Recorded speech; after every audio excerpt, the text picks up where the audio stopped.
So we just talked about our connections, and I'm going to read you a story called Lily's Purple Plastic Purse. Okay? And while I'm reading the story, I want you to see if you have any connections to yourself. It makes you think of something that happened in your life or that you know about. Text to text if it reminds you of another book or a movie. Or a text to world if it reminds you of a lesson that maybe the main character learned, or a big idea or something in the world around you. So I want you to think of these connections while I'm reading Lily's Purple Plastic Purse. So here we are, Lily's Purple Plastic Purse. At the end of the story, I'm going to ask you to share a connection you have. Lily loved school. I love school. She loved the pointy pencils, she loved the squeaky chalk, and she loved the way her boots went clickety-clickety-click down the long, shiny hallways. Lily loved the privacy of her very own desk. She loved the fish sticks and chocolate milk every Friday in the lunchroom. And most of all, she loved her teacher, Mr. Slinger. Is it making you think of anything? Think about things. Mr. Slinger was as sharp as a tack. He wore artistic shirts, he wore glasses on a chain around his neck, and he wore a different colored tie for each day of the week. Wow, said Lily. That was just about all she could say. Wow. Instead of greeting students or good morning pupils, Mr. Slinger winked and said, howdy. He thought that desks and rows were old-fashioned and boring. Do you rodents think you can handle a semicircle? And he always provided the most tasty snacks, things that were curly and crunchy and cheesy. I want to be a teacher when I grow up, said Lily. Me too, said her friends Chester and Wilson and Victor. At home, Lily pretended to be Mr. Slinger. I'm the teacher, she told her baby brother Julius. Listen up. Lily even wanted her own set of deluxe picture encyclopedias. What's with Lily? Asked her mother. I thought she wanted to be a surgeon or an ambulance driver or a diva, said her father. It must be because of her new teacher, Mr. Slinger, said her mother. Wow, said her father. That was just about all he could say. Wow. So does anyone have any connection so far? Something that makes you think of something that happened to you, like Text to Self? Or something that reminds you of another book or movie called Text to Text? Or something about the world, a lesson or thing that you've learned out in the world? Wyatt?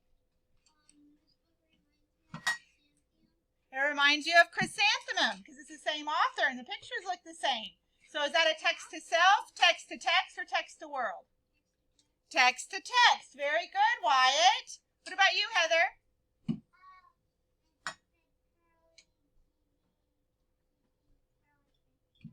Okay, what did she said? Cheesy, curly treats. What did you think of? Okay, cheesy, curly French fries. So is that a text to self, text to text, or text to world?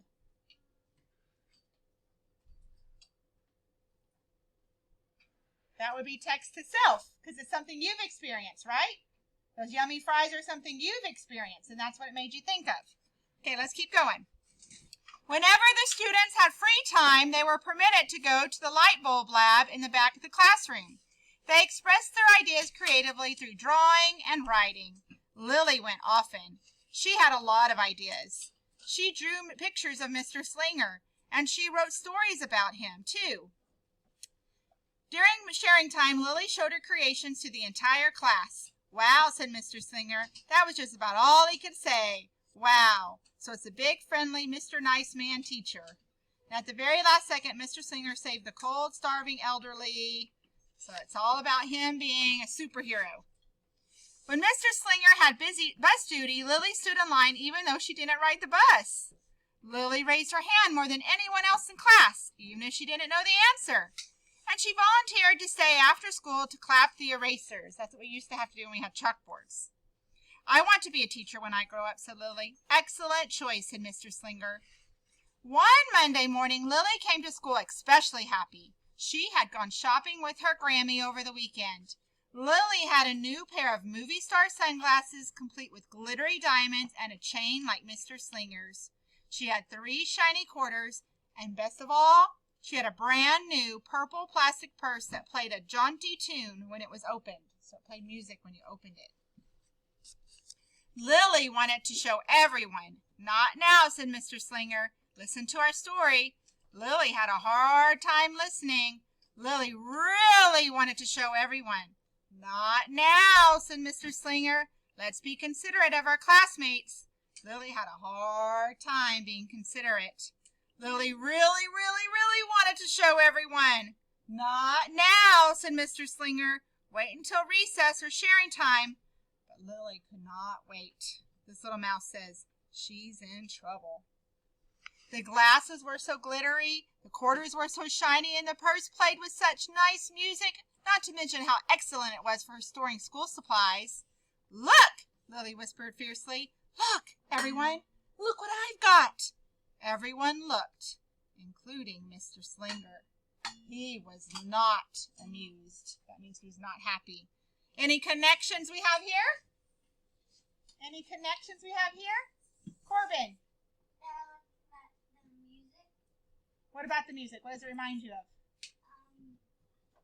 About like a show. It reminds me of what kind of show? I forgot. You forgot? Okay. Well, if you knew what kind of show it reminded you of, that'd be a text to text. Because it would remind you of something else that you've seen or read. Okay? Isaiah. The music reminds me of some music in a movie. Okay, do you remember what movie it is? Yeah. What movie?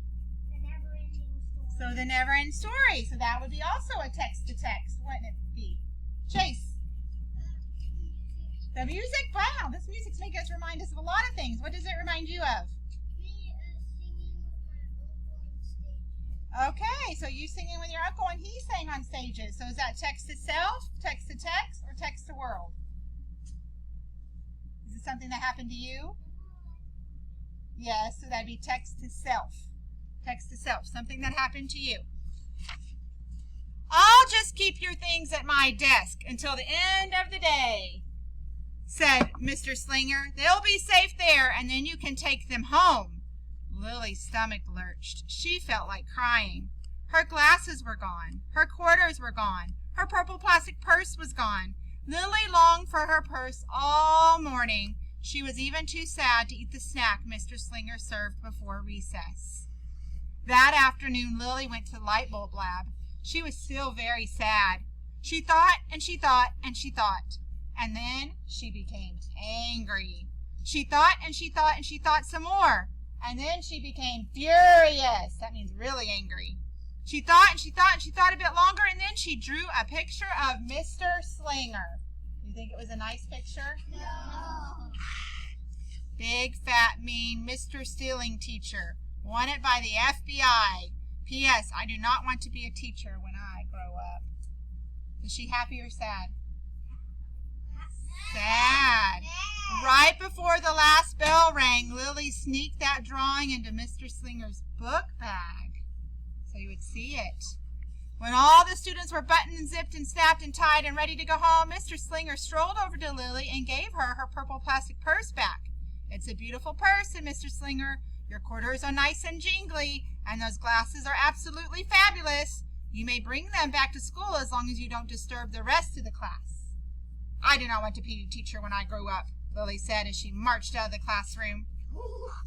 On the way home, Lily opened her purse. Her glasses and quarters were inside, and so was a note from Mr. Slinger. It said, "Today was a difficult day. Tomorrow will be better." There was also a small bag of tasty snacks at the bottom of the purse. So was he being nice or mean to her? Nice. What did she put in his bag? A mean marker. Mean note. Lily's stomach lurched. She felt like crying. She felt simply awful.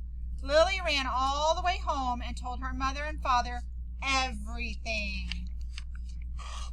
Instead of watching her favorite cartoons, Lily decided to sit in the uncooperative chair.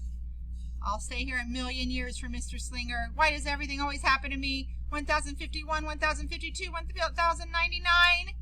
That night, Lily drew a new picture of Mr. Slinger and wrote a story about him, too. Lily was really sorry, so everyone forgave her, even her parents, even her stinky baby brother, even her especially incredible teacher, and then the sun shined its smiley face down on everyone and everything, even the bugs and worms. The end. Lily's mother wrote a note, and Lily's father baked some tasty snacks for Lily to take to school the next day. I think Mr. Slinger will understand, said Lily's mother. I know he will, said Lily's father. The next morning, Lily got to school early. These are for you, Lily said to Mr. Slinger, because I'm really sorry. Mr. Slinger read the story, and he looked at the picture, and he read the note, and he sampled the snacks. Wow, said Mr. Slinger. That was just about all he could say. Wow. What do you think we should do with this? Asked Mr. Slinger. Could we just throw it away? Asked Lily. Excellent idea, said Mr. Slinger. During sharing time, Lily demonstrated the many uses and unique qualities of her purple plastic purse, her shiny quarters, and her glittery movie star glasses. So they threw away the mean note, and she got to share her things, or show her things. Then she did a little performance, using them as props. It's called interpretive dance, said Lily. Mr. Slinger joined in. Wow, said the entire class. That was just about all they could say. Wow. Throughout the rest of the day, Lily's purse and quarters and sunglasses were tucked safely inside her desk. She peeked at them often, but did not disturb a soul. Right before the last bell, Mr. Slinger served Lily's snacks to everyone's delight. What do you want to be when you grow up, asked Mr. Slinger. A teacher, everyone responded. Lily's response was the loudest. Excellent choice, said Mr. Slinger. As the pupils filed out of the classroom, Lily held her purple plastic purse close to her heart. Mr. Slinger was right. It had been a better day. Lily ran and skipped and hopped and flew all the way home. She was so happy. And she really did want to be a teacher when she grew up. That is, when she didn't want to be a dancer or a surgeon or an ambulance driver or a diva or a pilot or a hairdresser or a scuba diver. She wants to be lots of things.